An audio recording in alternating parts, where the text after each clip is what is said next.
ഖുർആനിലൂടെ അള്ളാഹുവിനെ മനസ്സിലാക്കാൻ പറ്റുമെന്നൊക്കെ ചില ആളുകൾ ചോദിക്കുന്ന കാണാം.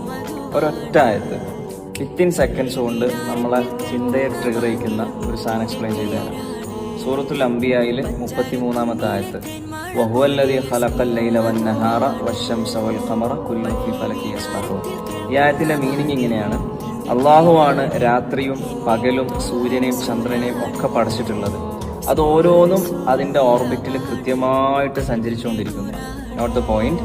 അത് ഓരോന്നും അതിന്റെ ഭ്രമണപഥത്തിൽ കൃത്യമായിട്ട് സഞ്ചരിച്ചുകൊണ്ടിരിക്കുന്നു. എന്റെ ചോദ്യം ഇതാണ്: 1500 വർഷം മുമ്പ് ടെക്നോളജി അഡ്വാൻസ്ഡ് അല്ലാത്തൊരു കാലത്ത്, ഇന്നോവേഷൻസ് ഇല്ലാത്തൊരു കാലത്ത്, ഇന്നത്തെ ടെലസ്കോപ്പോ സാറ്റലൈറ്റോ ആസ്ട്രോഫിസിക്സോ ഒന്നുമില്ലാത്തൊരു കാലത്ത്, ഈവൻ മനുഷ്യന്റെ ഒബ്സർവേഷൻ കപ്പാസിറ്റി പോലും ലിമിറ്റഡ് ആയിരുന്ന ഒരു കാലത്ത് ആരായിരിക്കും റസൂലുള്ളാഹി സ്വല്ലല്ലാഹു അലൈഹി വസല്ലമ തങ്ങൾക്ക് ഇന്ന് സയന്റിഫിക്കലി പ്രൂവൻ ചെയ്തിട്ടുള്ള ഈ ഒരു